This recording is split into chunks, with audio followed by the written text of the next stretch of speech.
What is going on, guys? It is Wrestlelamia here, back with another video. Elimination Chamber is over and it's full speed ahead to WrestleMania, where Drew McIntyre is set to face Seth Rollins after winning the men's Elimination Chamber match. However, why did Drew get the nod? Be sure to subscribe and hit that notification bell for daily wrestling videos, and follow us on Facebook for exclusive lists. Also check out our new videos on Wrestlelamia Shorts.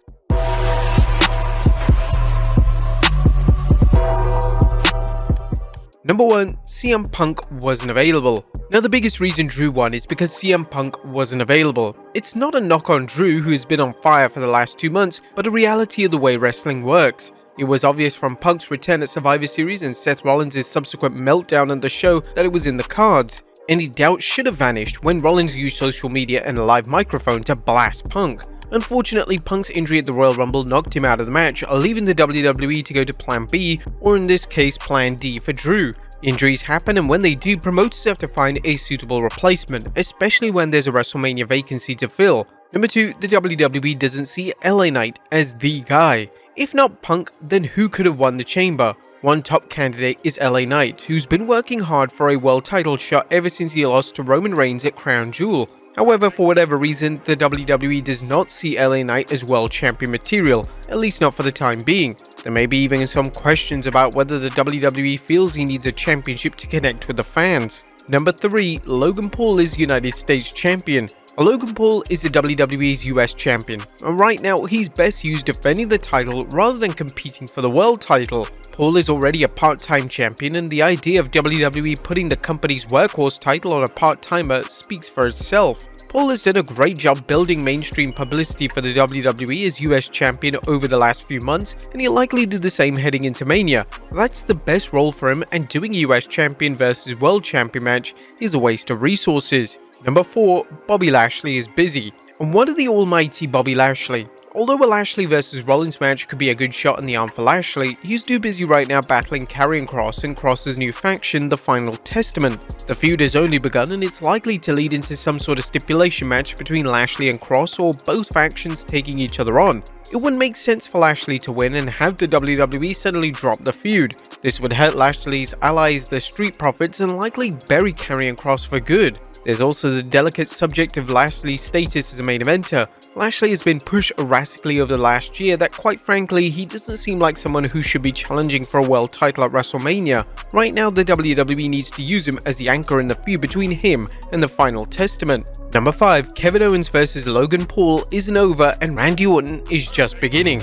Kevin Owens and Seth Rollins have had plenty of clashes, but right now Owens is still focused on winning the US Championship from Logan Paul, especially after Paul kept the title by a thread at the Royal Rumble. Don't be surprised to see Logan Paul have to deal with both Kevin Owens and Randy Orton at WrestleMania. Some observers are already speculating that the WWE will book Paul into a ladder match with additional opponents including AJ Styles and LA Knight. Now, we'll have to see if that plays out, but it appears that the WWE wants to help Paul, who continues to improve in the ring at a tremendous rate, by putting him against veterans like Kevin Owens and Randy Orton. Number 6, the WWE didn't want to cut into Seth's babyface credentials. Now, Seth Rollins is one of Raw's top babyfaces, and if Cody captures the Undisputed Championship, the Visionary may have to carry the red brand on his back. If so, the WWE can't afford to have Rollins face popular stars such as Randy Orton, LA Knight, or even Kevin Owens. Otherwise, the company runs the risk of polarizing fans and diminishing one or both wrestlers' popularity. The WWE has done babyface versus babyface matches before, but it's risky at WrestleMania, where fans like to cheer and boo.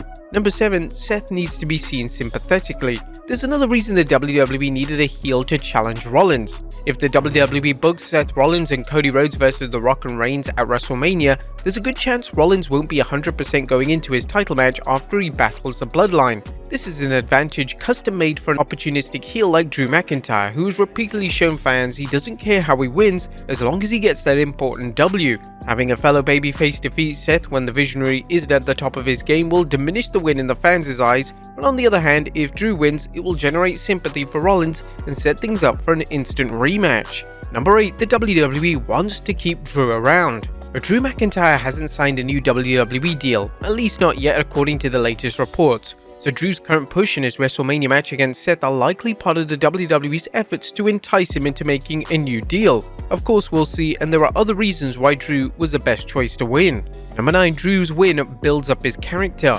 The men's Elimination Chamber match was a rugged battle that could have ended many ways. However, as fans saw, there were some controversial moments that robbed wrestlers of their chance to win, including AJ Styles invading the chamber and taking out LA Knight and Logan Paul, who'd been eliminated from the match, slugging Randy Orton with his brass knucks. But Drew McIntyre took advantage of both opportunities, covering Knight to eliminate him and Orton to win the match. Now, things didn't look good for Drew when Orton hit an RKO, and Orton might have won the match if it wasn't for Paul. However, as fans have seen over the last few months, Drew McIntyre is willing to take a win regardless of whether he falls into it or earns it. McIntyre capitalized on the bloodline interference to win during last week's match against Cody Rhodes, and he did so again tonight. Now Drew detractors have more reasons to dislike him, while Drew fans can enjoy his heel characters and moral nature.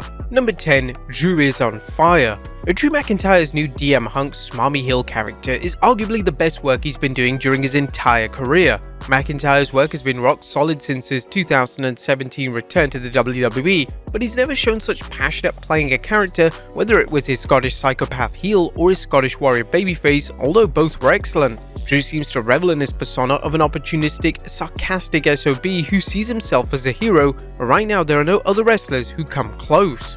Number 11. Seth needs time off. Seth Rollins needs time to heal, and having McIntyre defeat him for the title is the ideal way to give Rollins this time. The Visionary may claim that he's nearly cleared to compete, but the reality is that Seth is one injury away from a lengthy absence. At some point, his MCL and meniscus injury could lead to something worse, such as an ACL tear. While Rollins is commended for working through a number of nagging injuries, at least if the rumors are true, the WWE needs to take the belt off him and have him get him whatever medical treatment he needs so he can get back at 100%. Number 12. Raw needs a top heel champion. Raw needs a top heel champion if Seth takes time off, and Drew fits the bill. McIntyre demonstrated his championship credentials when he held a WWE championship twice during the pandemic, and his new heel act has really clicked with WWE fans. Drew can give the fans the matches they need while also giving the WWE's babyfaces opportunities to go after the world title after nearly a year and a half of a babyface holding the title. This also opens the door for CM Punk's return, as Punk can challenge McIntyre for the title,